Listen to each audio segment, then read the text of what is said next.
The wind outside is the kind that never stops moving, a thin, restless sigh that slips through cracks in the wooden walls and finds its way under your blanket. The lodge is quiet now, though quiet here is not the same as silence. You can still hear the slow scrape of talons on the perch, the faint rustle of feathers shifting in the dark. Somewhere above, in the rafters, a mouse makes the mistake of moving too quickly. A hawk stirs, unseen, its tiny bells giving a single cold chime before it settles again. The air smells of leather and straw, of oil from the lamps, and the metallic tang of meat you cut and fed just before nightfall. It clings to your skin, to the seams of your wool tunic, to the very walls around you. The Lord's birds rest only when they choose to, and even in sleep they keep one eye open, watching the shape you make in the gloom. You pull the blanket higher, though it does little. Tomorrow will be early again. It always is. In the Falconer's lodge the day begins before the sun, and ends only when the birds have eaten, trained, and lived another day under your care. You close your eyes, feeling the rough edge of the glove by your bed, the weight of its stitched leather heavy with trust and danger. The wind sighs again. The bells do not ring. You drift. You wake before the light finds its way into the lodge. Though truth be told, there is rarely much light here to begin with. The air is heavy with the kind of darkness that doesn't lift all at once but slowly thins, as if reluctant to give away the shapes hidden inside it. For now the world is black and muted, defined by sound and touch rather than sight. You can feel the weight of your blanket, a coarse wool thing that smells faintly of damp and ash. You can hear the straw beneath you shift as you breathe, each tiny stalk breaking or bending under your weight. The cold is the first thing you notice when you move. It presses close, slipping through the gaps between the warped planks of the wall, curling like a thief around your neck and down your sleeves. It is the kind of cold that makes you aware of the edges of your bones, that wakes the ache in your joints and reminds you of every injury you've ever carried. Your breath escapes in pale clouds you can barely see in the dimness, vanishing almost as soon as they form. You reach for the blanket, pulling it higher, tucking it under your chin. The fabric is rough, each fibre catching against your skin. It is heavy enough to trap what little warmth you've managed to make during the night, but never so heavy that you forget what lies beyond it. You know that if you shifted it aside for too long, the cold would claim you entirely, pulling the warmth out of you in a way that feels personal, deliberate. The smell of the lodge is its own strange mixture, something you've lived inside for so long that you barely notice it, unless you leave for a while. Leather is the strongest. The deep, oily scent of your gauntlets, the falconry hoods, the straps and jesses that hang neatly along the wall, but beneath that lies the sharper tang of meat, faintly metallic and sour, clinging to the air from the evening's feeding. Layered under it all is the dry, dusty scent of straw and hay, so old now that it's almost sweet. And then, just at the edges, there's the musk of droppings, not overwhelming, but always present, a constant reminder that this lodge belongs as much to the birds as it does to you. In the corner, on their perches, the silhouettes of the birds are just barely visible, broad, still shapes against the deeper dark. The hawks and falcons sleep as they choose, not as you command, and their kind of sleep is never total. They shift from time to time, their heads tilting in that sudden, sharp way that catches your eye. A talon scrapes wood, a chain gives a soft metallic sigh, a bell tied loosely near the leg gives one single sharp chime before the bird settles again. You know those sounds by heart. You've learned to read them the way others read the morning sky. Each rustle, each ring, a clue to their state of mind. A restless bird might mean a bad hunt ahead. A silent one might mean illness, the kind that spreads faster than you can stop. In the night, they're not just animals under your care, they are your companions, your responsibilities, your living test. And if you fail them, you fail more than yourself. Your bed is no bed at all, just a straw pallet laid flat on the packed dirt floor. No frame, no mattress, no pillow beyond a folded piece of cloth that's long since lost its softness. The straw is brittle in winter, snapping against your skin if you roll the wrong way, leaving thin scratches you'll notice only when they sting under cold water later. In summer, it grows softer, warmer, almost comfortable, but summer feels impossibly far away tonight. A low rafter hangs above you, close enough that when you first came here you had to learn to sit up slowly to keep from cracking your head against it. The wood is dark with age, scored by talons and scarred with small gnawed hollows where mice and beetles have taken their share. You've thought before about how many winters this lodge has stood, how many falconers have lain in this exact spot, listening to the same sounds, smelling the same mixture of leather and life. The thought is both comforting and heavy, like stepping into a shadow that was waiting for you long before you were born. There is a small chest at the foot of your pallet, the only place you have for what's truly yours. Inside is little more than an extra tunic, a piece of bread hard enough to last a week, and a small cloth bag of coins you dare not spend without the Lord's permission. Resting on top of the chest, folded carefully, is the gauntlet, your glove, your shield, your proof of purpose.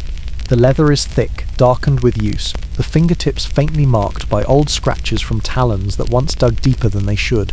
Even in the dark, you know its shape exactly. It is an extension of you now. You sleep here, in the same air as the birds, for a reason. Not because there is no other place to go, though there often isn't, but because leaving them unattended is unthinkable. A stolen bird is a lost fortune, and a dead one might be your own sentence. The Lord trusts you with what he values most, and trust here is as much a burden as it is an honour. You keep it by never letting go. Outside, the world is not silent. Somewhere past the thin line of trees, a stream pushes itself over frozen stones, its voice muffled but constant. The wind moves through the branches in long sighs, bending them, shaking loose the last of the dry leaves that clung too long. A fox barks, short, sharp bursts of sound that pull one of the hawks from its half-sleep. You hear the shift of feathers, the low, throaty noise that follows, more warning than fear. Without thinking, you murmur to them the same low nonsense you've been using for years. You don't know if the sound soothes them, or simply signals that you are still here, but it's enough. The bird settles. You lie back again. Your back protests at the movement. The cold of the floor seeps up through the straw, and you wonder briefly if you might still be dreaming.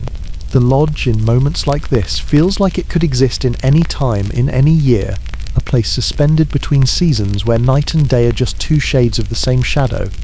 Somewhere above you, a hawk shifts again. The bells stay quiet. The air is sharp in your lungs.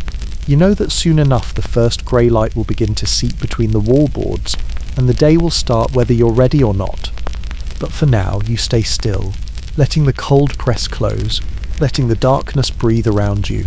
The world outside will wait, the birds will not, and you, for all your aches and worries, are still here. Rest now. The morning is coming. You dress in darkness more often than not. It's not because you wish to hide. There's simply no point in lighting the lamp when you already know where every item lies. You could find them blindfolded, hands half asleep, feet still wrapped in the blanket. Your clothing is the same every day, the same in winter as in summer, with only a little more weight added in the cold. A falconer's work doesn't change with the weather, only becomes harder. The first thing your hands find is the under tunic, the coarse linen that is meant to sit between your skin and the heavier wool above. It is not soft, not smooth. The fibres rub against your skin in a way that might once have been irritating, but now it's simply what you expect.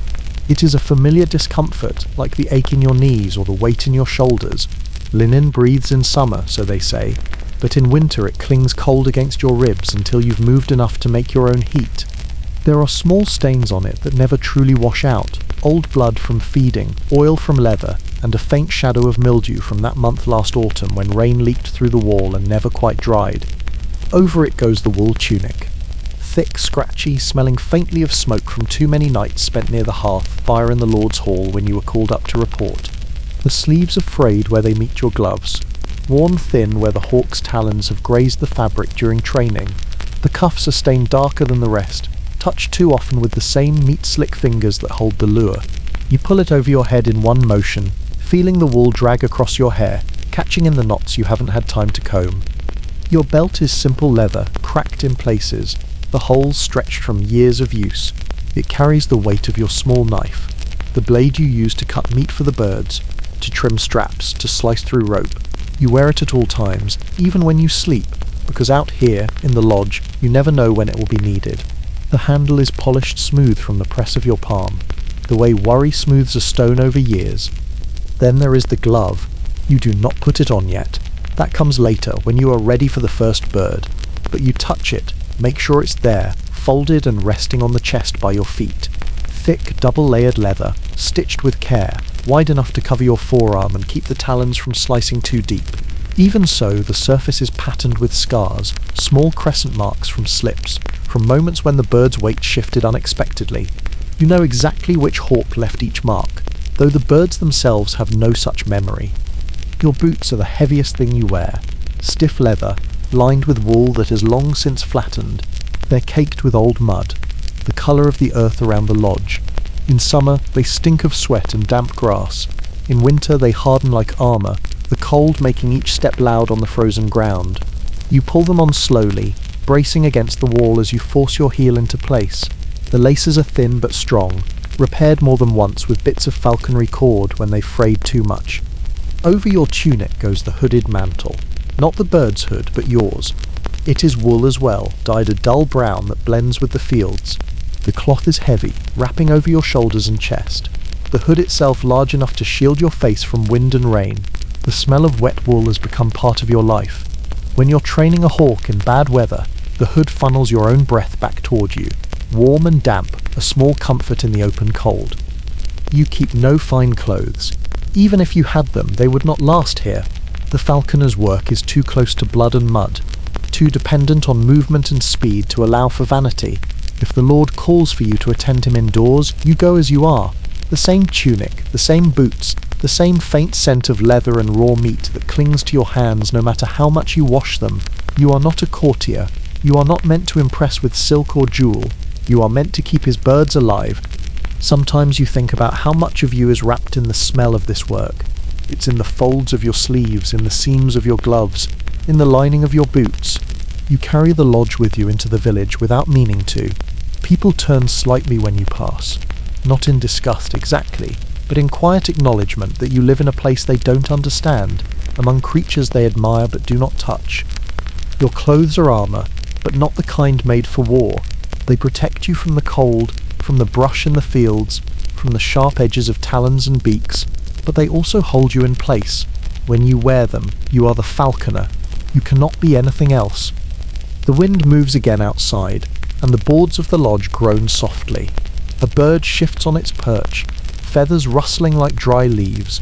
You take a deep breath, letting the wool scratch your neck, letting the leather creak as you move. The day will begin soon. The glove waits, the birds wait, and you are dressed for them as always. Rest for a moment longer. Soon you'll be on your feet. You wake to sound before you wake to light. The first thing is the low, deliberate scrape of talons on wood. Not frantic, not restless, just the small shift of a bird adjusting its weight. Then the faint metallic sigh of the chain that keeps it from disappearing into the dark sky, and finally the soft, impatient rustle of feathers. These are not noises to alarm you. They are simply the opening notes of the same morning you've lived for years. It's still more shadow than day inside the lodge. A thin wash of pale grey has begun to seep between the gaps in the boards, but it's not enough to see your hands clearly. You rise anyway. The cold is sharper now than it was during the night, the kind that pushes its way into your bones before you've taken 3 steps. Your breath curls in front of you, faint in the dim air, and you hear one of the falcons give a low chuff, head turning to track you. The first movement is always to the hearth. It's not much, just a square of stone with a dented iron pot balanced over yesterday's coals, but it's the one place in the lodge where the air changes. You crouch, poke the ashes, coaxing the embers to breathe again. A few shavings of wood, the twist of dry straw, and the fire begins to stir, first in a whisper, then with a faint crackle. The heat doesn't reach the rest of the room yet, but the glow is enough to reveal the shapes around you. The curve of a wing folded tight, the gleam of an eye catching the light, the leather hood hanging from its peg. You don't speak yet. Words this early feel heavy in the mouth, as though the birds resent the intrusion of human noise into their world. Instead, you move slowly to the meat table, a small block of wood scarred with knife marks and faintly stained. On it, the wrapped bundle from yesterday's butchering, small bones and strips of flesh, carefully measured, each piece meant for a specific bird. The smell rises at once, iron, fat, the faint musk of blood beginning to turn in the cool air. It's not unpleasant to you anymore. You've lived too long among these scents for them to be foreign. Your knife is always sharp in the morning. You learnt the hard way that a dull blade makes for jagged cuts, and jagged cuts mean wasted meat. You work without looking, your hands remembering every movement, slice, weigh, set aside. Each piece is placed in a small wooden bowl, one for each bird. This is the first test of the day. You must know exactly how much to give, no more, no less. Too much and the bird grows heavy, slow in flight. Too little, and it grows restless, fierce in ways you can't control.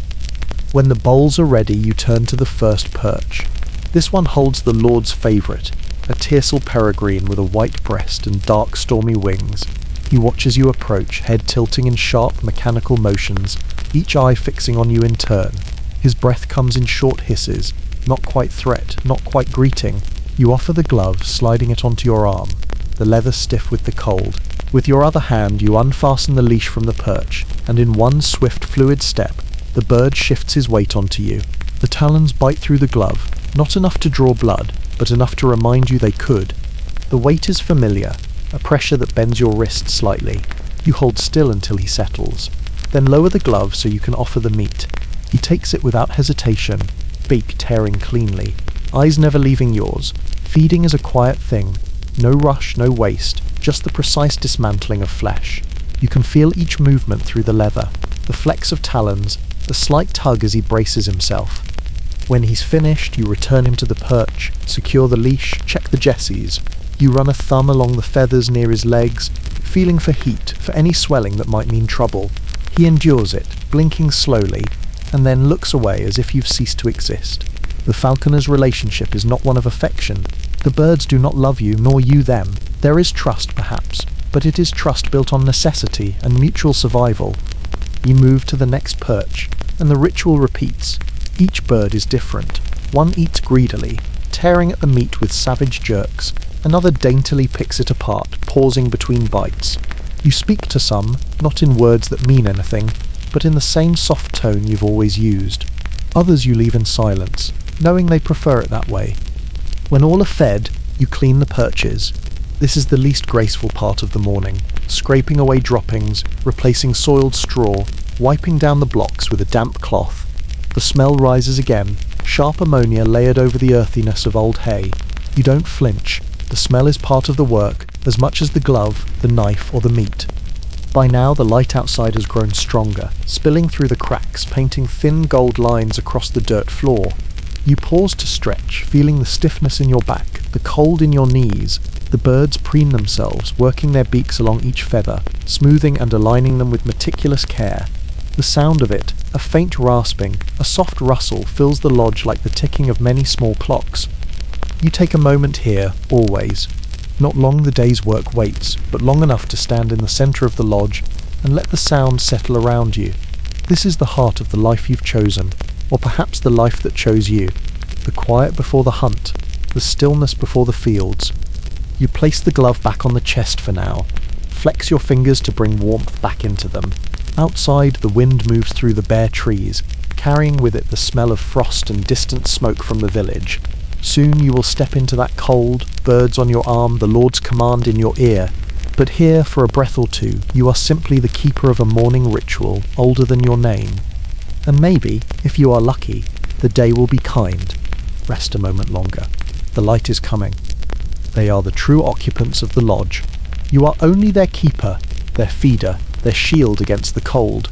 If you vanish tomorrow, another hand would take the glove, but the birds would remain aloof, unchanged, answering to no one except the pull of instinct and the weight of hunger. In the soft morning light, you see them clearly for the first time today. The pale lines of dawn have threaded through the wall's gaps, falling in thin bars across the perches. Each bird is a silhouette until the light catches the curve of a wing, the glossy depth of a feather, the flicker of an unblinking eye. The peregrine watches you first. He always does. His head turns in those sharp, mechanical movements that no other creature quite matches. The world coming to him in fragments, here, then there, then back again. His eyes are deep gold, rimmed in black, and they do not soften. You've long since stopped expecting them to. Looking into them feels like standing too close to the edge of a cliff. There's beauty there, but no welcome. Beside him, the Saker hawk shifts, feathers rippling like wind across a field. She is heavier in the hand, slower in flight, but no less dangerous. Her talons are pale ivory, each curved like a hook, and when she grips the perch, you can hear the faint groan of wood beneath her weight. Her feathers carry the earth's own palette, browns and creams, flecked with darker bars, a pattern made for disappearing into the sky's shadow or the land's dust. Further along, the merlin is awake and alert, head cocked, feathers sleeked down as if she has been ready for hours. She's the smallest, but her size is deceptive. Her speed in the air is the sort of thing that makes your stomach drop when you watch it. Handling her requires a different touch, lighter but with no less respect. You've learnt that the smaller the bird, the sharper the temper, and she has proven it often. Each bird has its place in the lodge, not just on the perch but in the rhythm of your life. You can tell them apart without looking, by the sound of their movements, by the weight they put into the chain, by the way the bells sing when they shift. The peregrine's bells are deep and deliberate, the merlin's quick and bright. Sometimes in the dark of night you can hear all of them at once, a strange quiet chorus that tells you more about their mood than their silence ever could. Up close they are not the clean, perfect creatures that lords display on their wrists in the great hall. The reality is different. Feathers are often stained at the tips from feeding, beaks chipped from striking bone, talons dulled or cracked from the endless grip of perchers and prey. You see the parts that the noble guests never do. The bare patch beneath a wing where feathers molted unevenly, the thin scar across a leg from a tangle in the jesses, the faint tremor of a bird holding itself still when it would rather fly. You smell them before you touch them. Not an unpleasant smell, but an honest one. Dry feathers, warm musk, the faint iron trace of old kills. The scent settles into your gloves, your tunic, your very skin. It does not wash away easily. You have learned the language of their bodies. A slight ruffle of the mantle feathers can mean comfort or irritation. The narrowing of the eyes might mean they are focused or about to strike. A tightening of the grip on your glove could be readiness for flight, or impatience, or simply the shifting of weight. There is no single rule. You must learn each bird as its own puzzle, and the puzzle changes every season. Feeding them is one kind of closeness. Training them is another. When you take a bird onto your glove and step into the open field, the relationship sharpens into something that feels almost like shared purpose. Almost. In truth, the bird is not working for you. It works for the lure, for the food, for the instinct that drives it to chase. You are the one who has learned to make those instincts serve the Lord's needs. That is the balance. That is the edge you live on. The eyes are what people remember most. Not just their colour or shape, but the feeling that they see you as you are without the stories you tell yourself. They do not look through you. They look at you, weighing you as they would any other shape in their world. Threat, prey, or irrelevant. And yet, when a bird fixes its gaze on you in the cold morning air, there is a strange quiet that comes with it. You are no longer the centre of your own world, you are part of theirs, for as long as they allow it. Some mornings you catch yourself envying them. The freedom to rise on the wind, to leave the earth behind without thought, to look down on the world as nothing but a pattern of colours and movements. But you also know the truth. Their freedom is not yours to take, and their life is no kinder than yours. Hunger follows them everywhere, and every flight could be their last if the air or the prey turns against them. In the lodge they are safe. In the lodge they are yours, or as much as any wild thing can belong to anyone. You tend them because they cannot tend themselves here, because without your hand and your knife and your glove they would starve or die in chains. They give you purpose, and you give them life, and the balance between those two things is so fine you can almost hear it hum in the air. One of them rouses fully now, feathers fluffing, wings half spread for a stretch. The sound fills the lodge, a sudden soft thunder that fades just as quickly. You watch, motionless, until the bird settles again, head turning back to you. There's no affection in the look, only acknowledgement, the brief recognition of the figure who will bring the next meal, the next flight, the next day's work. You move closer, adjusting the glove, ready to begin. Outside the light has strengthened, spilling gold through the cracks, catching in the curve of a talon, in the fine edge of a feather. The day waits for you both. And for now the birds are calm. Rest here for a breath. You will need it. The Lord's birds are not yours, though you live among them more than anyone else in his service. You feed them, train them, mend their hoods, scrape their perches, and carry their weight on your arm until your shoulder aches. But ownership is not the same as care. The birds belong to him, as does the skill you have spent your life learning. You are not a master here. You are a steward of another man's pride. Your work begins before he even wakes. By the time the first hint of warmth seeps into the manor's upper windows, you have already fed, weighed, and checked each bird for injury. Some mornings that is all the work will be, keeping them alive until another day, but on others there is the hunt.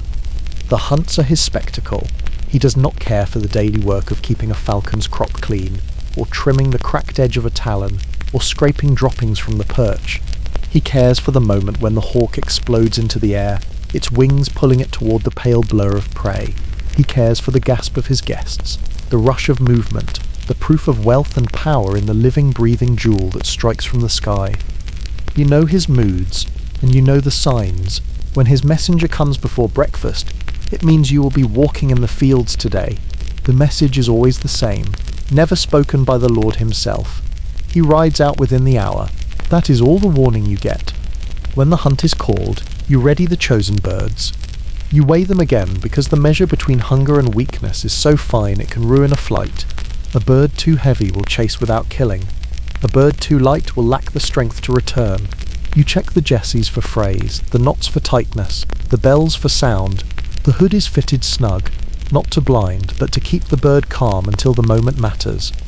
Your glove is the first thing you put on when you leave the lodge. The leather feels heavier when the day is cold, stiffer when it's wet, and always warmer than the air by the time the bird rests on it. The weight of a hawk is not much, less than a rabbit, far less than a deer, but after an hour of carrying one, it settles deep into your wrist and shoulder. You will carry that ache into the night. You meet the Lord in the outer yard. He is dressed for the ride, his cloak fur-lined, the colours of his family stitched across the front. Around him stand his guests, their cheeks pink with cold, their eyes bright with the expectation of sport. They are dressed too fine for the work they imagine awaits them. A few of them wear gloves, but none carry the weight of a bird. That is your task alone. You offer the first falcon to him, arm steady, fingers firm around the leash. He takes it without looking at you, his eyes on the bird, his voice low as he greets it like an old friend. You step back as another servant leads his horse forward, and then you walk, keeping pace as the company moves toward the fields. The ground is uneven, frost crunching beneath your boots, grass stiff and pale with winter's touch. Your breath comes out in clouds, and each one seems to hang in the air too long, as if reluctant to leave. The birds stay hooded, their bodies taut but still. When the hood comes off, everything changes. The hawk's head lifts, eyes wide, scanning the land in quick, precise sweeps. You feel the shift in its weight, the readiness in its talons, the faint tightening of the jesses. The Lord's voice is low but sharp, a command meant for the bird more than for you. Then the moment comes. The hawk leaps, wings striking the air in heavy, deliberate beats before it catches the wind. Your work in that moment is simple and absolute. Watch, follow the arc of the bird as it climbs, as it turns into the sun, as it locks onto the small, darting shadow below. You watch the stoop, that plunging dive that seems to bend the very air, and then the strike. There is no mistaking the sound when talons meet flesh. You run. The Lord rides, the guests cheer, but you are the one who must reach the bird first. You find it on the ground, wings half spread over the kill, eyes blazing with the heat of the chase. You kneel, covering the prey with one hand, offering meat with the other. The trade is quick, the bird takes the offered food, the kill is taken for the table, and the jesses are secured once more. The return to the glove is always a small victory. Not for the Lord, who takes it as his due, but for you, proof that the training held, that the bird still answers your unspoken call. The day may hold 2, 3, even 4 flights before the Lord grows bored or the weather turns. Each one is a risk to the bird, to your standing, to the thin thread of control you keep between wildness and obedience. A bird lost in the sky is more than a failure. It is a mark against your name, one that might never fade. When the hunt ends, you walk back behind the riders. The birds calm again beneath their hoods. The ache in your arm has deepened. Your fingers are stiff, the leather damp where the warmth of the bird met the cold air.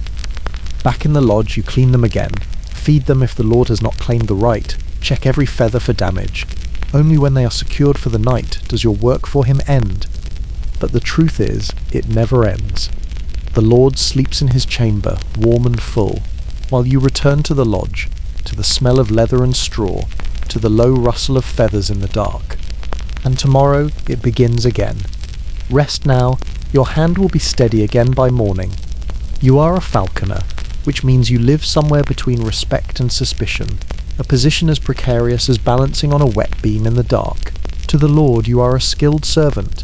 one of the few who can manage the creatures that bring him prestige in the eyes of other noblemen.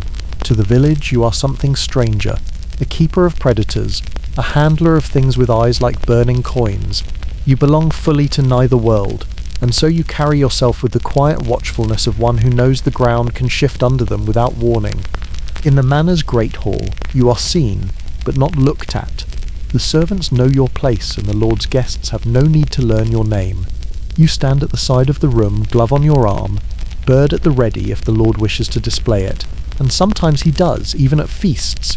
You feel the heat of the fire on your cheek, smell the roasted meats you won't taste until they've cooled in the kitchen scraps, and keep your eyes lowered. If you are acknowledged at all, it's with a brief nod, as one might to a sword hanging on the wall, a tool to be used, admired for its craftsmanship, but never mistaken for an equal. On rare occasions a guest will speak to you, usually someone with more curiosity than manners. They'll ask if the bird will bite, if it will fly away, if it likes you. The truth is not the answer they want. The truth is that the bird does not like you nor dislike you.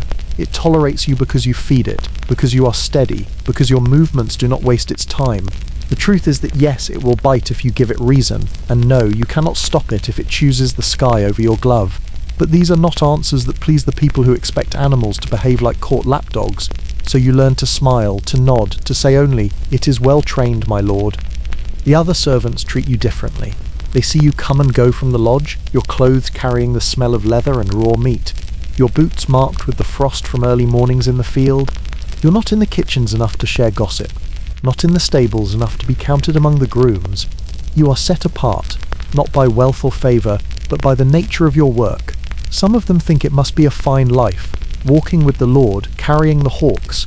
Others whisper that the birds are dangerous, that you have to be half wild yourself to keep them from turning on you. The villagers know you even before they see you. They smell the lodge on you, the faint iron tang of the meat, the musk of feathers and droppings.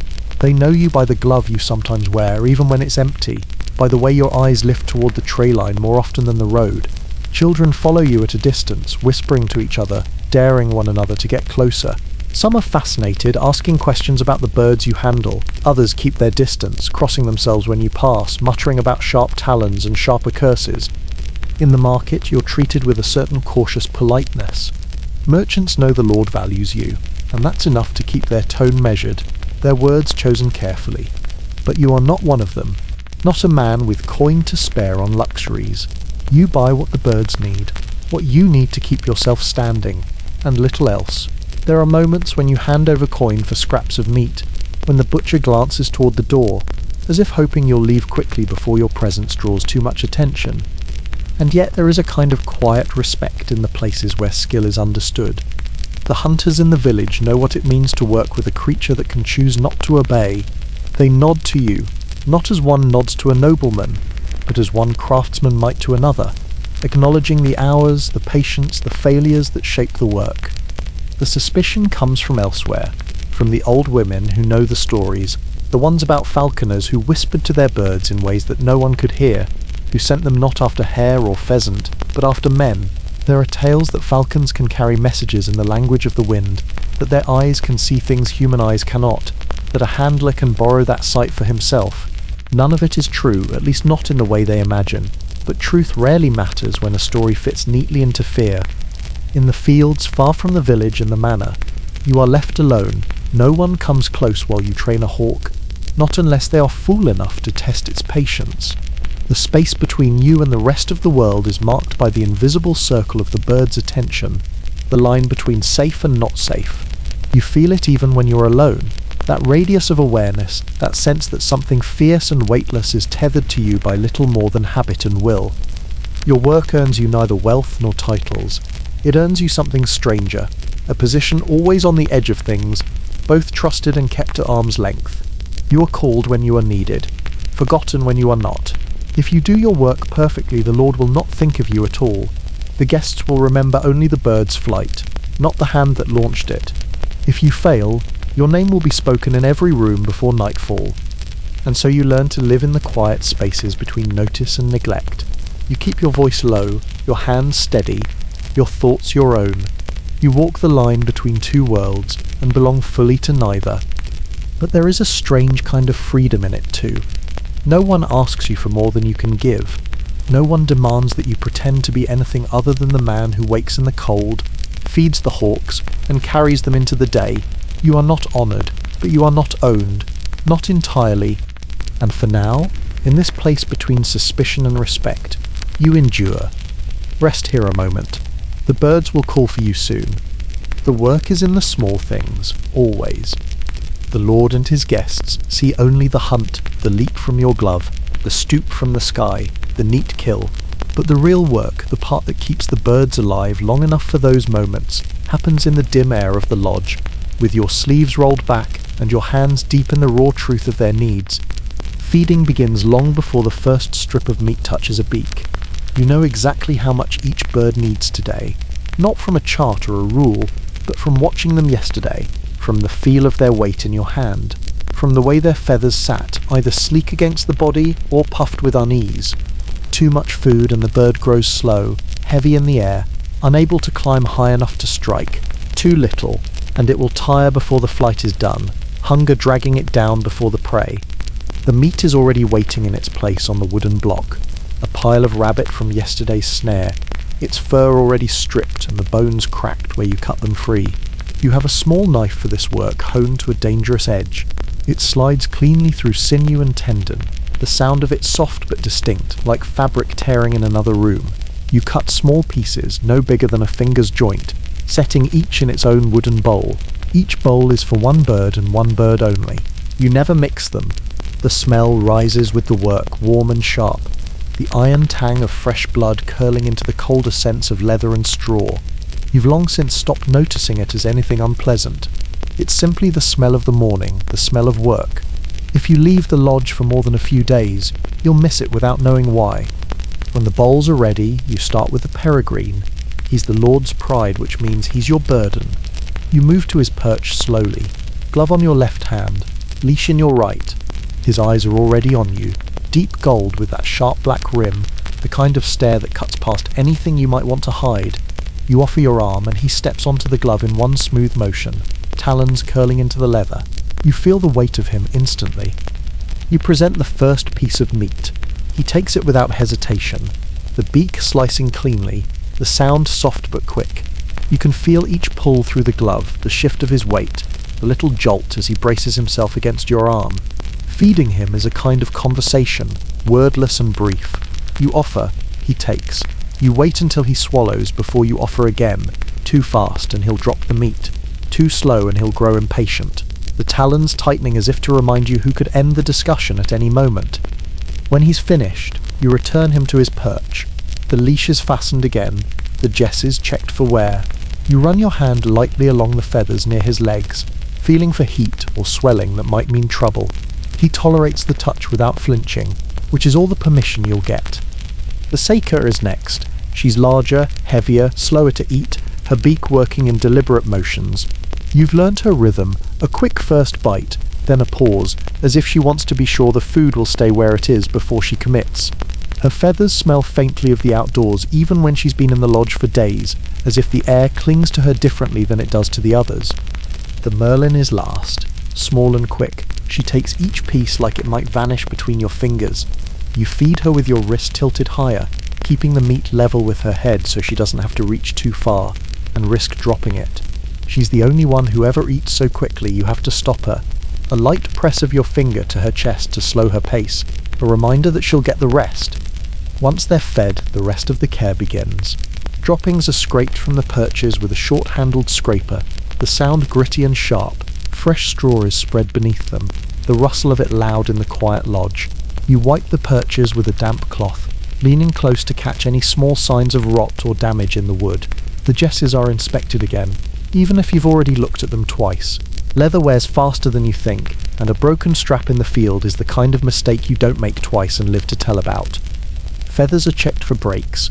You hold each wing carefully, not to restrain, but to steady it as your eyes follow the long flight feathers from base to tip. A ragged edge can ruin a flight, and a broken shaft can slice a finger if you're careless. Sometimes you pluck a damaged one, a quick firm pull that the bird does not forgive in the moment but forgets by the next day. Water bowls are filled, though you know they'll drink little. The sound of the pouring water is brief. a small ripple in the day's work. You keep the bowls clean regardless. Stagnant water is an invitation to sickness. By the time you're finished, the light in the lodge has shifted. The thin bars of gold through the walls have softened, the cold edge of the morning giving way to something a little gentler. The birds settle, some tucking one leg up into their feathers, others closing one eye but not the other. This is the part of the day no one sees, the quiet after the work, the moment when the lodge smells of clean straw and fresh leather, when the birds are full and calm, their breathing steady. It's the part you sometimes linger in, standing with your glove hanging from your fingers, listening to the soft rustle of feathers as they preen, smoothing each barb into place with patient precision. It's also the part you never fully trust. You know how quickly calm can break. A sudden movement, a strange sound, a bird deciding the air is more tempting than the perch. So you keep watch, even in stillness. You will feed them again before night, but for now they are cared for.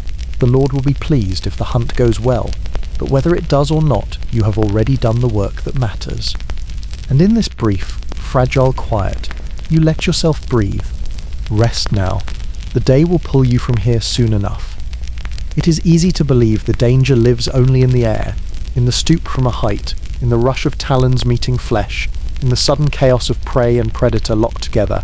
But the real dangers are quieter. They creep in without sound, without announcement, and by the time you notice them, it is often too late to turn them back. You've seen it before. A bird that flew perfectly one morning sits heavy on its perch by the next. Feathers puffed, eyes dull, the fire inside dimmed to a fading coal. The sickness can come from anywhere. From the meat, from the water, from a parasite hidden in the down. You cannot always tell where it began, but you know how it ends, and so you watch. Always you watch. The first signs are subtle.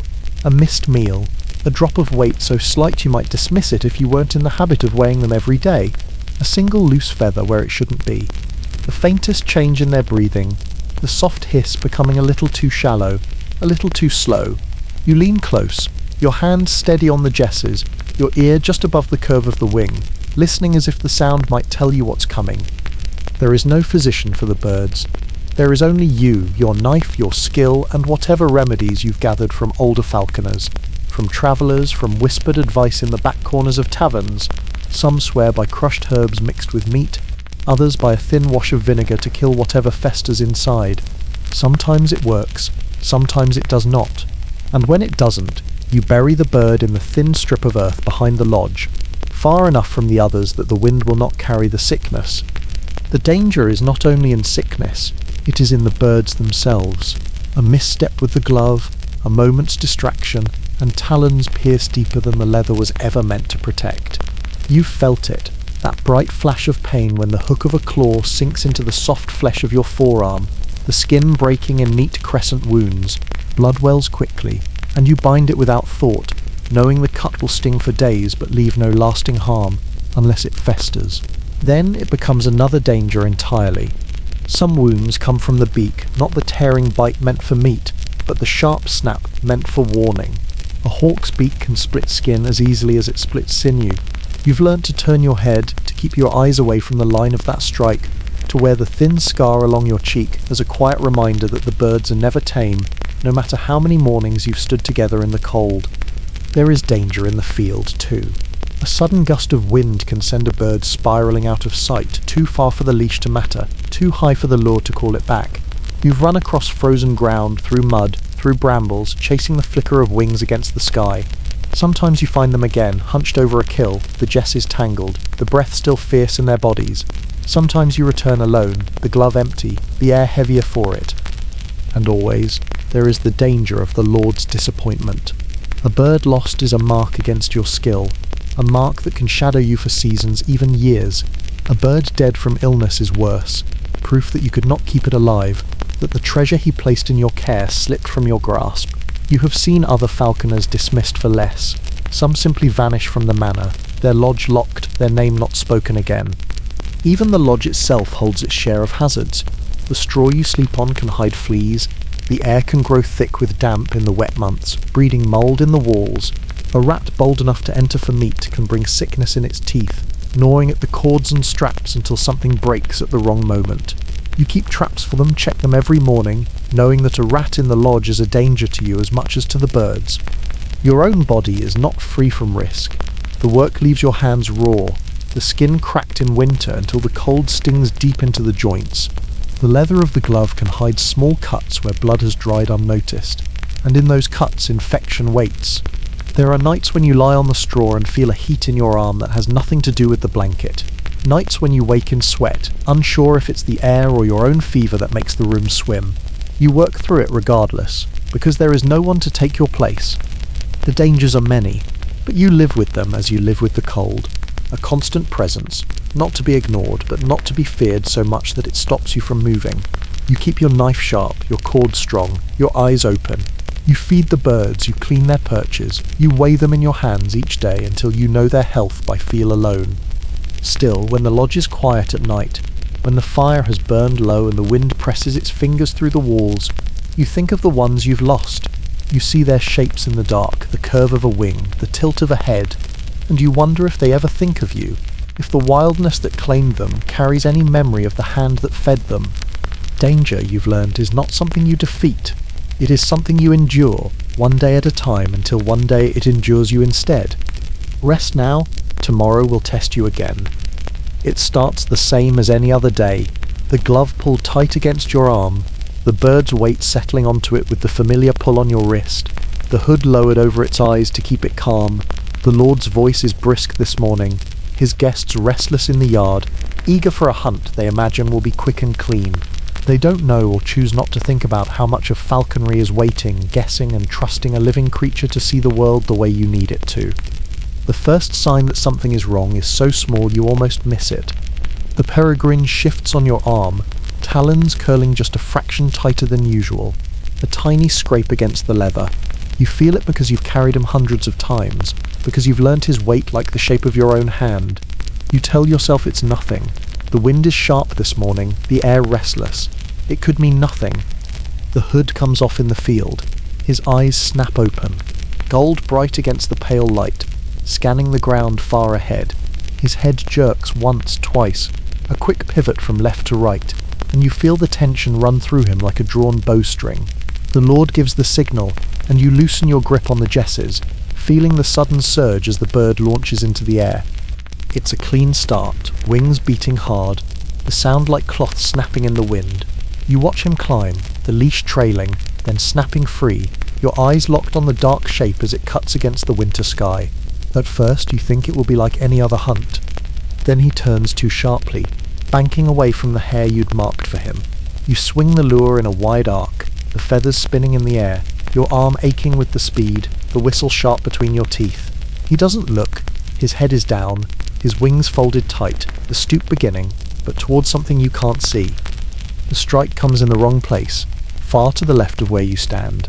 You run, boots slipping in the frost, the Lord shouting behind you. Whether in anger or surprise, you can't tell. Your breath hammers in your chest as you push through the tall, dead grass, trying to keep the bird in sight. For a moment you see him on the ground, wings spread over his catch, his back to you. Then the rabbit bolts from beneath him, alive after all, and the peregrine lifts into the air again, not back toward you but farther out, past the hedgerow. You call again, swinging the lure harder, the whistle sharper, desperate to pull his attention. He climbs higher, the distance stretching, the sky swallowing him a little more with each wing beat. You run again, the ground uneven beneath you, your lungs burning, the lure heavy now in your tired arm. By the time you clear the hedgerow, you've lost him. There is only open sky ahead, a pale, cloudless blue that seems to go on forever. You stand there scanning for the flicker of wings, the glint of the bells in the sun. Nothing. The Lord rides up behind you. His face is tight, his voice low and cold. He says nothing about the wind, about the turn, about the truth that no falconer can promise a return every time. He only asks, "Where is my bird?" And so you search. The rest of the hunt is gone now. There is only the task of finding him before the sun drops too low. You walk the fields in widening circles, listening for the faint chime of bells, watching for the shadow that moves against the grass. Sometimes the search takes hours, sometimes it takes days, sometimes you never find them at all. You've seen the endings before. A lost bird taken by another hunter who knows its worth. A tangled jess in a branch. the body hanging limp, a trail of feathers where foxes or hawks larger still have made their claim. You've also seen the rare miracle, a bird returning on its own, days later, thinner but alive, standing on the perch as if it had never left. But those are rare, and you've learnt not to expect them. When the hunt goes wrong, it is more than a loss of prey. It is a mark on your name, a whisper that you cannot control what has been trusted to you. The Lord's displeasure is not always loud, but it lingers. His voice cools when he speaks to you. His eyes drift past you in the hall. The other servants notice. The village hears. The weight of a missing bird is heavier than the glove that once carried it. And yet you return to the lodge that night, to the other birds still waiting, still alive, still needing you. You feed them in silence, clean their perches, check their feathers. You move more slowly, as if the air itself has grown heavier. In the dark, you can almost see the empty space where the missing bird should be, as if absence itself has taken shape. You lie on the straw later, your arm aching from the day's chase, your mind replaying the turn, the stoop, the moment he ignored the lure. You will think of it tomorrow, and the day after, and perhaps for years, because every falconer knows that the hunt is as much luck as it is skill. But the Lord will not hear that, and the bird will not tell you why it flew the way it did. All you can do is wait for the next hunt, and hope the sky is kinder. Rest now. The wind will still be there in the morning. By the time you take your own meal, the day has already worn its weight into your bones. You've been standing since before the sun found its way above the trees, your shoulders pulled forward from hours with the glove, your fingers still faintly curled as though the bird were still there. The lodge smells of fresh straw and the iron tang of morning's meat, but your own hunger is a quieter, duller thing, not the sharp pang that drives you to eat quickly, but a slow ache you've learnt to ignore until the work is done. Meals here are not feasts, they are not even generous. The Lord's table might groan under the weight of roasted pheasant, venison, thick slabs of bread still warm from the oven, but your portion is what remains after the kitchen's better plates have been carried upstairs. A small loaf, hard at the edges, a thin wedge of cheese, sharp enough to bite the tongue, sometimes a strip of salted pork, curled tight from long keeping, sometimes not. You eat in the same place you work, sitting on the low stool by the fire in the lodge, your back to the birds. Though their presence fills the space regardless, they know the smell of your food, just as you know the scent of theirs. And while you eat, they turn their heads in that sharp, deliberate way, watching you without blinking. You don't share, not because you are cruel, but because it is not their food, and a falconer learns early to keep the rules between your hunger and theirs clean and unbroken. The bread is dense, the kind that makes your jaw ache if you chew without patience. You break it into pieces, letting it rest in your mouth before swallowing, softening it with a mouthful of ale if you have it. Though ale here is not the Lord's bright, clear drink, but a cloudy, bitter brew that tastes faintly of earth and copper. It is enough to keep you warm if not satisfied. Some days, when the kitchen remembers you, there's broth. Thin, but hot, steam curling into the cold air of the lodge, carrying the scent of onion and bone.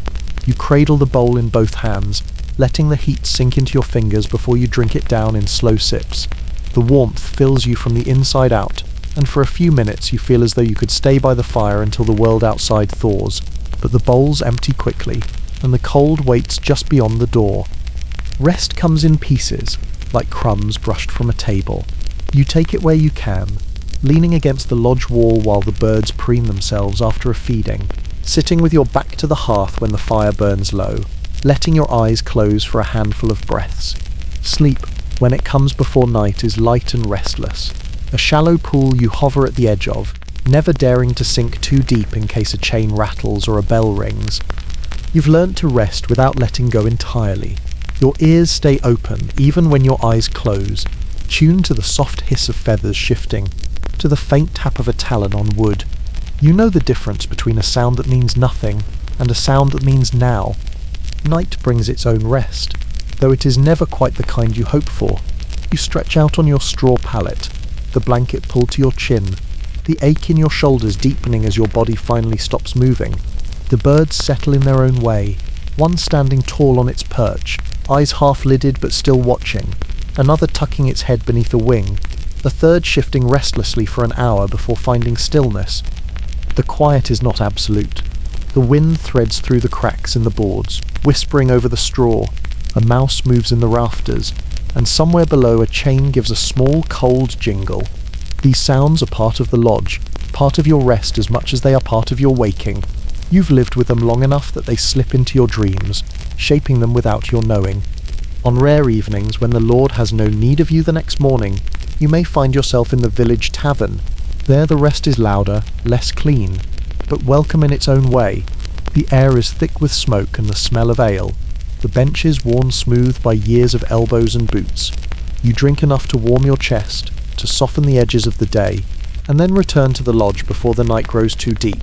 The birds do not care where you have been, only that you are there when they wake. The truth of meals and rest in this life is that they are never entirely yours. The birds eat before you do. Their comfort is secured before yours is considered. Your hunger waits, your weariness waits, and when you finally answer them, it is with what remains. But you take it without complaint. Not because you are endlessly patient, but because complaint changes nothing, and work waits for no man who lingers too long at the table. And so you eat in silence, you rest in pieces, and you rise again when the light says it is time. Rest now, while the hearth is warm, and the wind is still at the door. The rules in this life are not written down for you. They are spoken once, perhaps twice, and after that it is assumed you remember. Forgetting them, or worse, breaking them, is the sort of mistake that leaves marks on more than just your name. The Lord's birds are the Lord's property, and property is guarded by law that bends in his favour. If a bird is lost through your carelessness, the law says you owe him its worth, not in coin because you have none, but in years of service. A fine can mean more than silver. It can mean being kept here long after you should have been free to leave. Your work counted not in days, but in debts. There are punishments for smaller things too, letting a bird grow too heavy to hunt, failing to keep the hoods in good repair, allowing the jesses to fray until they snap in the field. The Lord may not flog you for these, but the censure will be quiet and heavy, carried in the cold tone of his voice, in the way he no longer looks at you when giving orders. And sometimes quiet punishment is worse than the loud kind. Still, there are laws older than the manners, older even than the king's. They belong to the practice of falconry itself, handed down through falconers who trained before you, enforced not by courts but by the craft. The first of these is simple. You never let the bird starve, and you never let it eat without purpose. Feed it well, but not so much it grows lazy. Keep it hungry enough to fly, but never so hungry it grows desperate. The balance is delicate, and if you tip it too far in either direction, you'll pay for it in the field. There is another. You do not fly another man's bird without his leave. In the village, this is an unspoken courtesy. In the Lord's house, it is a law as sharp as a blade.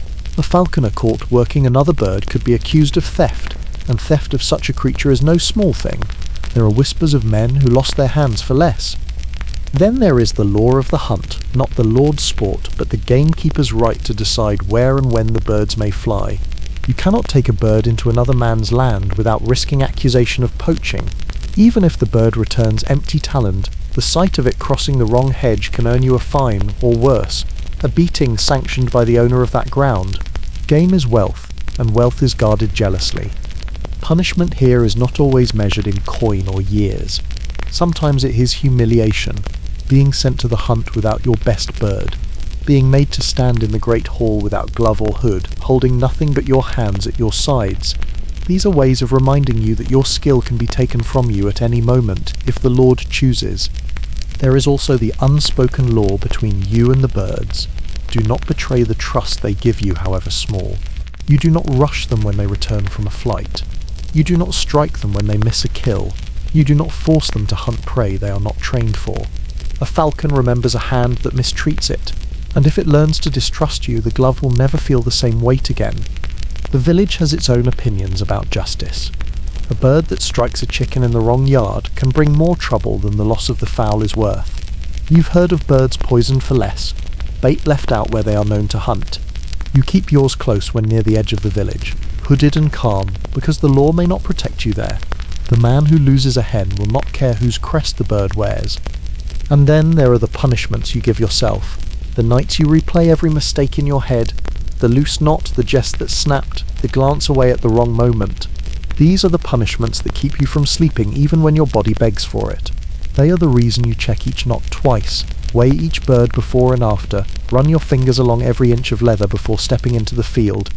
The truth is that the law, whether written or not, always favours the one who owns more than it does the one who serves. The falcon may belong to the Lord, but the burden of its life is yours. The punishment for failure, however it comes, will find you before it finds him. So you live carefully. You keep the rules close, turning them over in your mind each morning as you work. You do not test them, and you do not forget them. You know that in this place, the line between law and punishment is as thin as a feather's edge, and you are always standing on it. Rest now, you'll need a steady hand tomorrow. The lodge sits far enough from the manor that the bells from the chapel reach you, only as a thin, wavering note in the wind.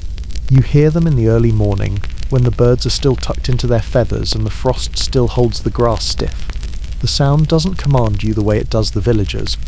No one expects you to kneel in the dirt at the ringing, to leave the glove behind and fold your hands. Your prayers, when you have them, are said in motion, whispered to the air between the lodge and the fields. You've never thought of yourself as a godless man, but your work makes faith a different shape. It's not built of stone and glass and incense. It's built of small rituals, the way you run your thumb along the jesses before every flight, the way you never place the glove on the ground, the way you murmur the same nonsense syllable to the peregrine before removing his hood. These things are not in the church's book, but they are as binding to you as the Lord's Prayer is to the chaplain. The other falconers you've known, in other manors and other towns, all carry their own private superstitions. One tied a small copper coin to the strap of his glove, claiming the weight steadied his hand. Another would never feed a hawk with his left hand, even when injured, muttering something about ill luck travelling down the arm. You once worked with a man who swore by plucking 3 feathers from a rook's wing before every hunt, tucking them into his boot. He said it kept the bird's sight clear. You never asked him how. In the village there are people who speak of hawks as if they are halfway between angels and demons. Some say their eyes can see into the realm of spirits, that they watch ghosts moving over the fields in the early mist.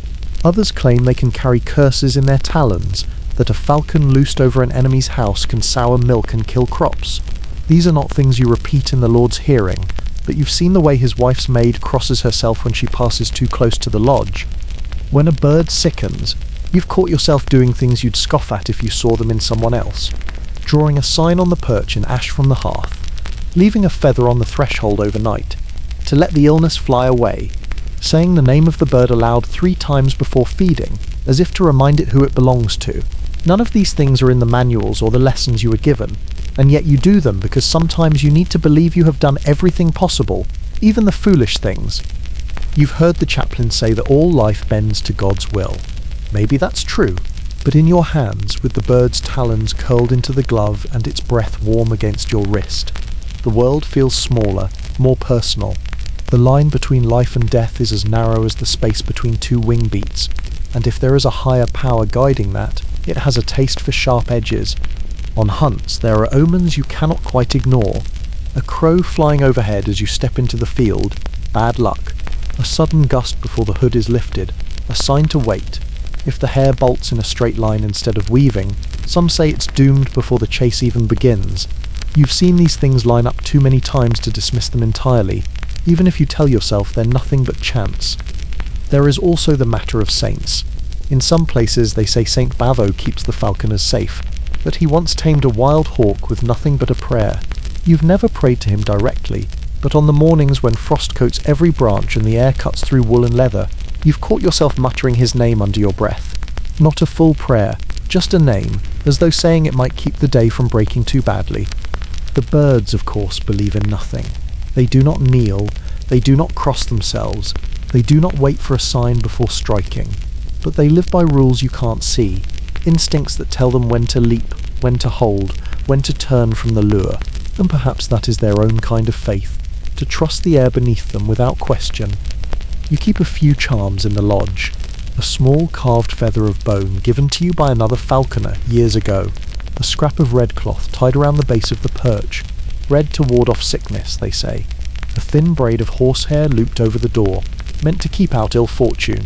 You don't speak of them to anyone, and if asked you'd say they're just old habits, but you keep them anyway, and when something goes wrong you check them before you check the weather.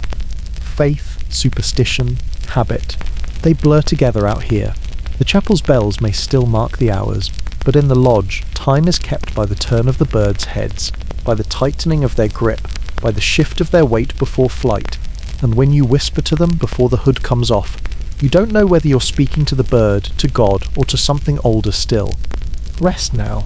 Tomorrow the bells will call again, and you will answer in your own way. Evening comes slowly in the lodge.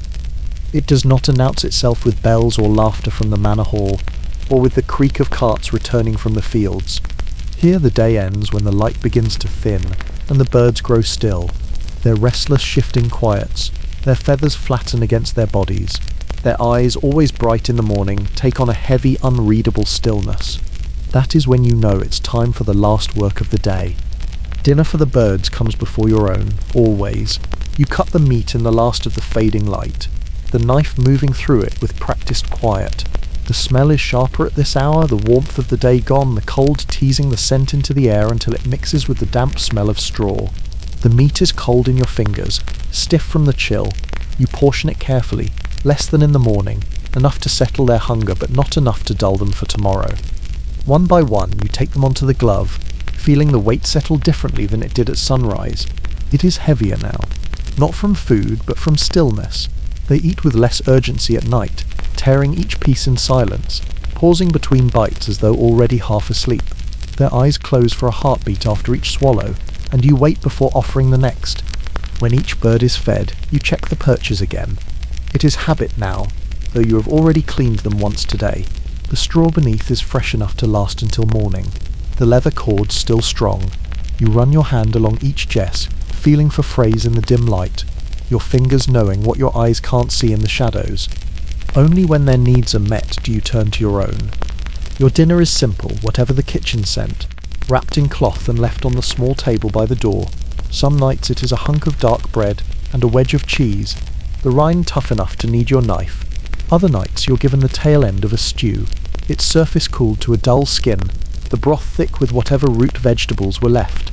On rare evenings there's meat, a sliver of venison, a scrap of pheasant too small for the Lord's table. You eat it all without thought, because hunger here is not something to entertain, it's something to end. The fire in the hearth is small but steady. You sit close, your legs drawn up, your back curved to meet the heat. The smell of smoke clings to your clothes, joins the layers of leather, straw and blood that have become the scent of you.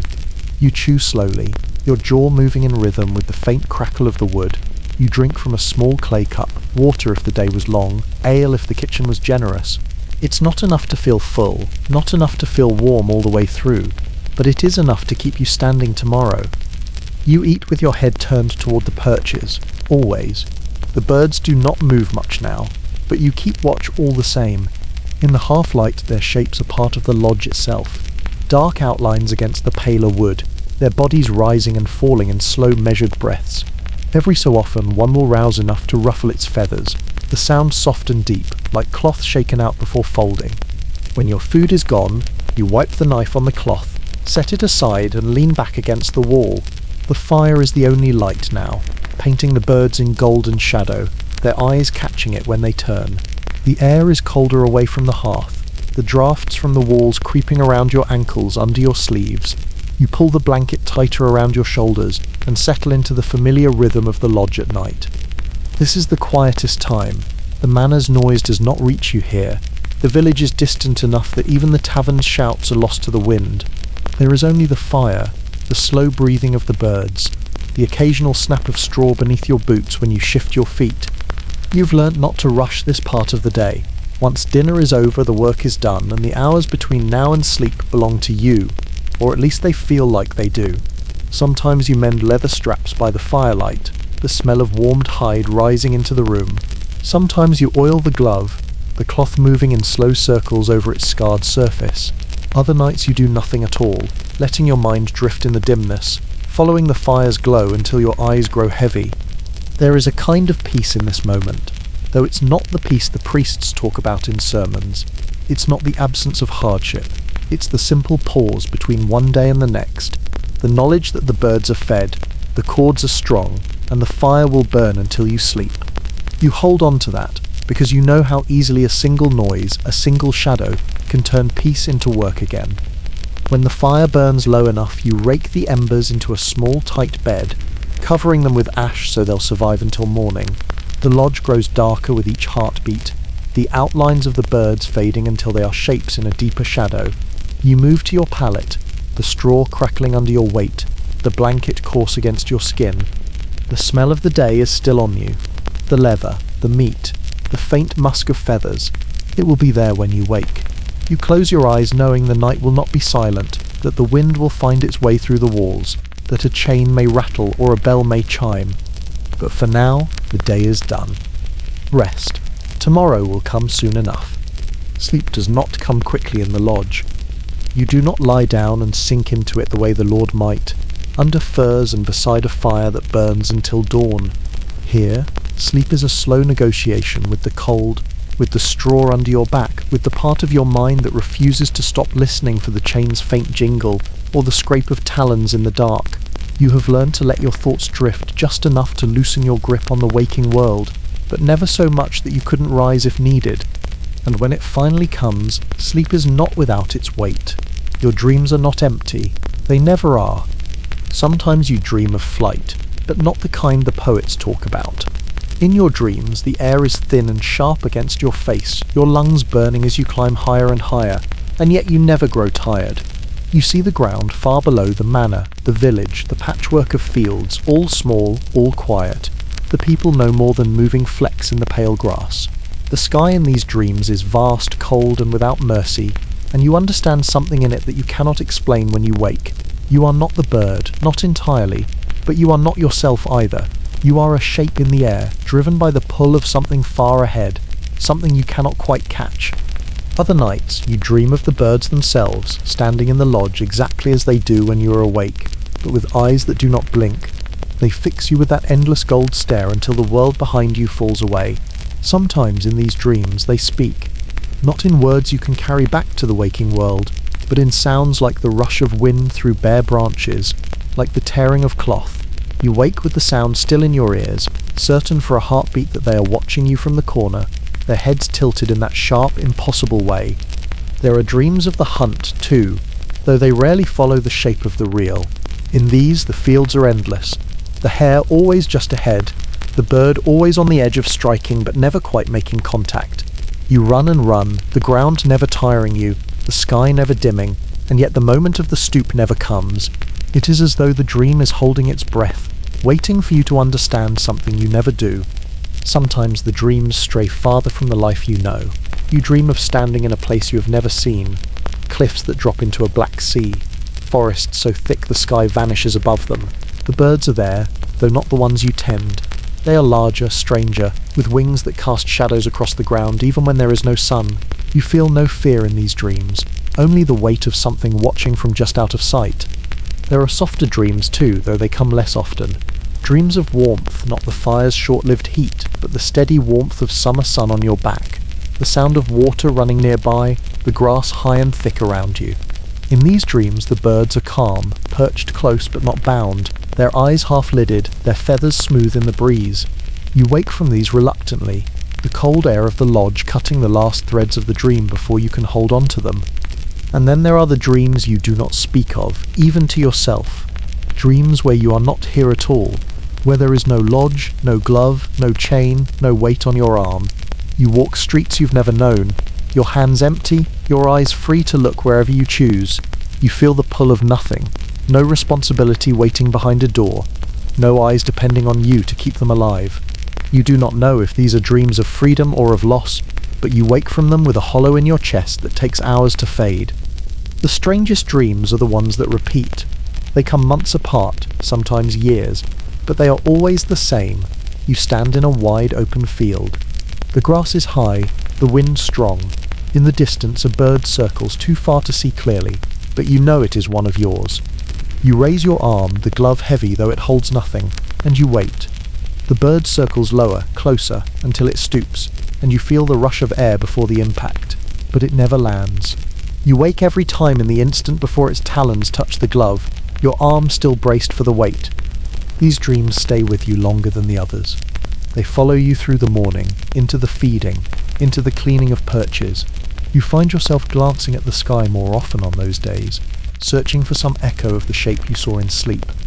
You have come to accept that dreaming here is never just rest. It is another kind of work, sorting through what you cannot say while awake, measuring the shape of your own longing against the life you have. You do not choose what you dream, but you know the lodge gives its own kind of shape to your nights, as much as it does to your days. And when you wake in the darkness, the birds still in their places, the wind pressing its cold fingers through the walls, you sometimes wonder if they dream too, and if they do, whether they ever dream of you. Rest now. Tomorrow's dreams will come soon enough. You don't think about it every moment of the day. If you did, you'd go mad. But the truth of it is always there, moving beneath the surface like water under ice, all the small and large things waiting for the right chance to take you. They do not come all at once. They do not announce themselves. They wait, patient as the birds on their perches, for your guard to drop. The simplest danger is the cold. It doesn't kill in a dramatic rush. It works slow, in silence. You wake with numb fingers, pull the glove on, and feel nothing where your skin meets the leather. You feed the birds with hands that can barely grip the knife, the joints stiff and swollen. If the cold stays long enough, it creeps deeper into your chest, into your bones. You've known falconers who went to sleep on nights like that, and simply didn't wake, found in the straw come morning, as still as the birds they tended. The villagers call it the quiet death. There is nothing quiet about it when you feel it coming. Sickness is another, quicker sometimes, slower others. A cough that starts as nothing, just a tickle in the throat from breathing damp air, can sink into the lungs until every breath rattles. You keep working because there's no choice. No one comes to take the birds if you fall ill. No one else knows their temper, their rhythms, their weights. But every time you bend for the perch, the edges of your sight go grey, and you wonder if this is the day your knees give out before you've secured the jesses. The work itself is dangerous. A falcon's talons can cut deep, and when they do, they take more than skin. Infection comes easily here. A scratch from an unwashed claw, a bite from the beak, the smallest wound left open too long, it can swell, redden, turn hot under your skin until the pain keeps you from sleeping. There are herbs you can pack into the cut, but they are no guarantee. You've seen men lose fingers this way. You've seen others lose the use of their whole arm. Beyond that, there's the risk in the field. The ground out there is treacherous, frozen ruts that twist the ankle, sudden holes where rabbits have burrowed, ditches hidden by grass. A bad fall can break more than bone. It can break your place here. A falconer who cannot carry a bird, who cannot run when the lure is swinging, is not a falconer for long. There's danger in the hunt itself too. The moment the bird leaves your glove, you are tied to it in a line you cannot see.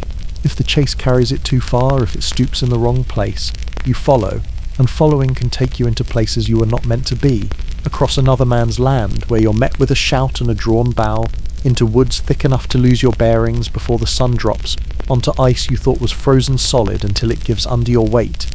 Then there are the animals you're not hunting. A fox will not attack a grown man unless cornered, but a fox with kits will run at you teeth bared, fast as a thrown knife.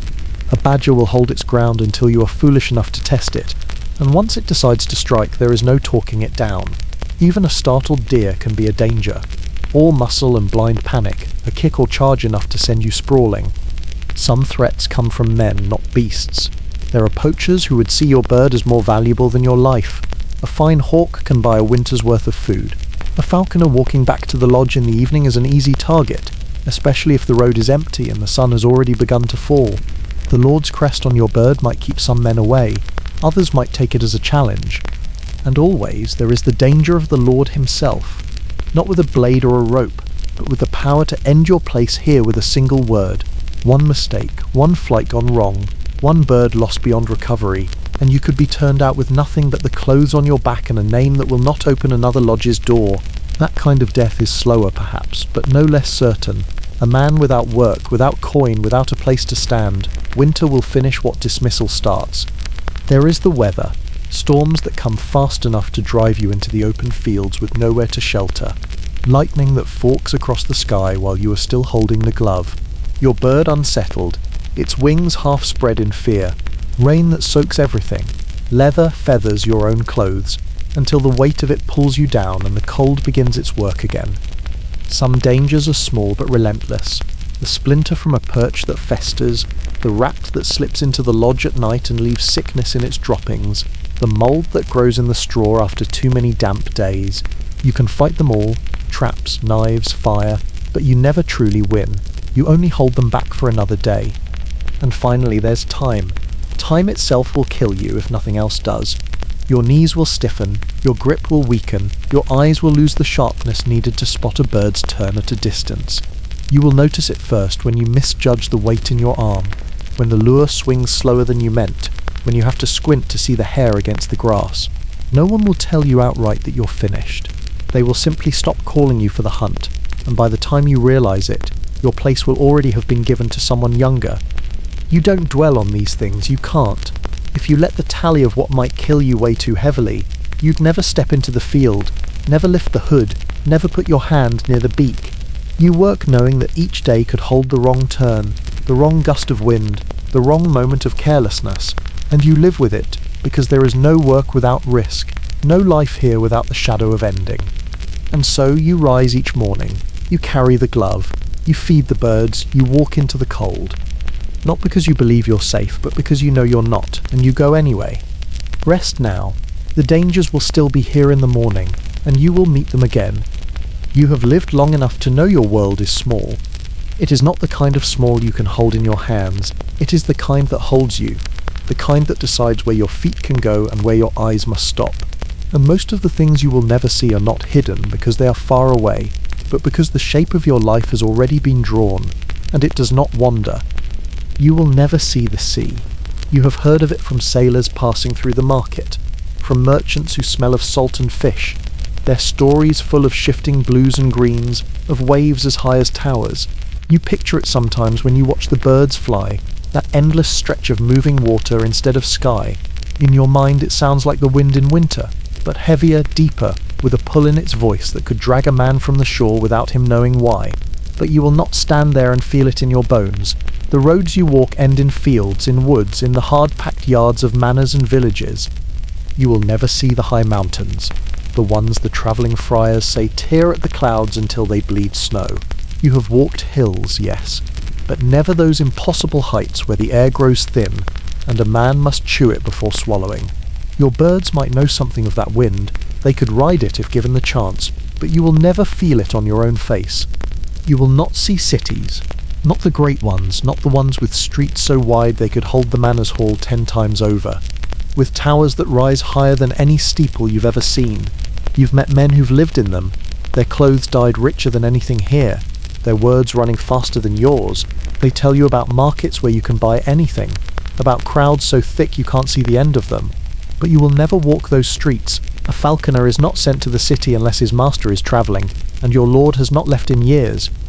You will never see the deserts from the stories the peddlers tell, where the air is hotter than a forge, and the ground burns a man's feet through his boots. You will never see the forests so deep that the sun cannot touch the ground. You will never cross a river wide enough to swallow the lodge and the manor both. You will not see the king's court. You will not stand in the presence of men whose names are spoken in the same breath as God's. You will not hear music played on silver strings, or taste wine sweet enough to make you forget the smell of the lodge. Those are not for you. You know the Lord, and the Lord knows you, and that is where the line ends. There are smaller things too, things closer that will still pass you by. You will never see the inside of the manor's great chamber, except from the doorway. You will never see the books locked in the Lord's chest, their pages covered in the writing you cannot read. You will never see the look on his face when he eats the pheasant your bird took in the field. That moment is for his guests, not for you. You will never see the world through the eyes of your birds, though you have tried to imagine it. You will never know how far they can see, how sharp the line between sky and earth looks to them, what the hair looks like from above just before the stoop. You will never understand what it feels like to trust the air to hold you up, to rise higher with each beat of the wings instead of feeling the weight of your own steps pulling you down. And you will never see yourself as others see you.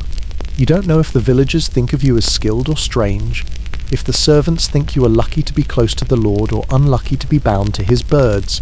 You don't know what your absence would leave behind, if it would be noticed at all. There is a kind of peace in knowing this. The list of things you will never see is so long, so certain, that you don't have to waste your breath chasing it.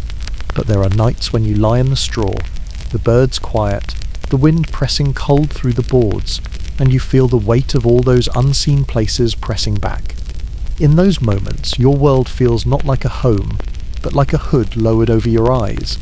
You know the shape of the glove, the smell of the air, the familiar shift of weight, but beyond it, there is something vast you cannot turn your head toward, and perhaps it is better this way. You are not made for deserts or mountains or seas. You are made for leather and straw, for frost and feathers, for the half-light of dawn in the lodge.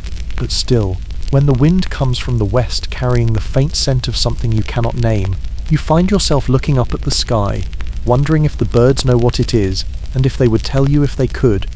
Rest now. The world you will see is waiting for you tomorrow. When you are gone, the lodge will still stand. For a while at least. The walls will hold their lean against the wind. The rafters will keep their smell of smoke and damp, and the perches will stand where you left them. Someone else will sleep on the straw, someone else will feed the birds in the cold morning light, and your name will fade from the air as quickly as steam from a cup on a winter's day. The birds will not remember you. They will not miss your hand or your voice. A falcon is loyal only to its own survival, and it will take food from the next steady glove without hesitation. Your murmured sounds, the little syllables you thought belonged to you and the bird alone, will mean nothing once the meat comes from another's fingers. The rhythms you knew, the twitch of the peregrine's tail before flight, the saker's slow stretch of wings before a stoop, will be learned by someone else, and in time that knowledge will feel as if it has always belonged to them. You will leave behind the glove, not the fine unmarked kind fit for a lord's display, but the one worn thin at the palm, the one darkened with years of talon marks and the oil from your skin. It will hang on the wall for a while, maybe even be used again until it gives out. When the seams loosen, they will patch it.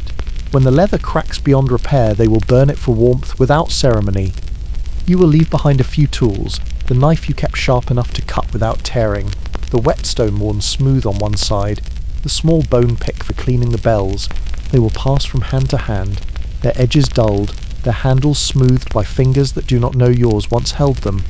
You will leave behind habits, though no one will notice them at first.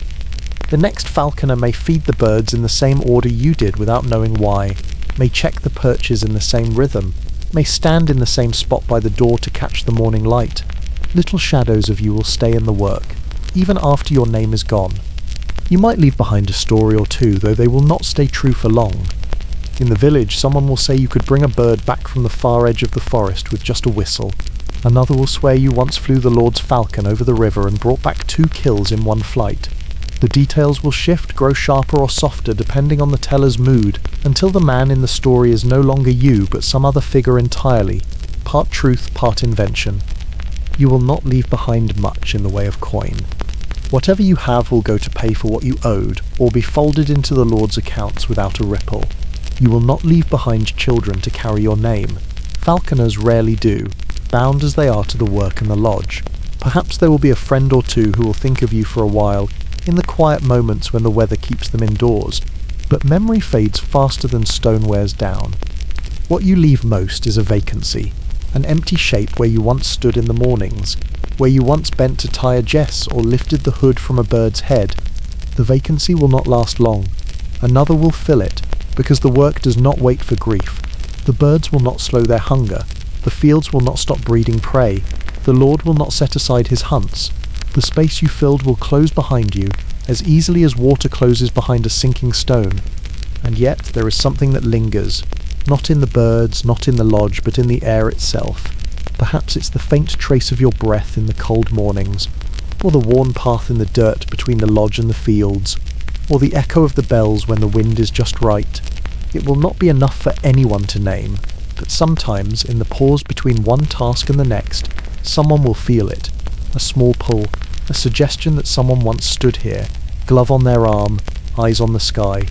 That is what you leave behind. Not a monument, not a mark carved into stone, but a shape in the memory of a place. It will not last forever. Nothing does. But for a while the air will remember you. And then, even that will be gone. Rest now. Soon it will be as if you were never here, and somehow that is as it should be. The lodge will stand empty one day, not because it has been abandoned in haste, but because time has the habit of loosening everything, ropes, boards, memory, until even the most tended places come apart. The door will still hang from its hinges for a while, the latch rusted stiff, the grain of the wood silvered by years of wind. The perches will remain in their places, their tops scarred from talons that gripped them long before you were born, and long after you are gone. The smell will be the first thing to leave. Without the birds there will be no warm musk of feathers, no sharp trace of droppings or the iron tang of meat. The air will grow flat and still, scented only by dust and the faint sweetness of dry straw left too long untouched. Cobwebs will hang from the rafters, threads catching the light in fine trembling lines. Mice will return, bold now, making their homes in the quiet corners where you once kept the hoods and jesses. The wind will speak more clearly through the cracks. Without your fire, without the steady body heat of living creatures, the lodge will not resist the cold, it will let it pass through without protest.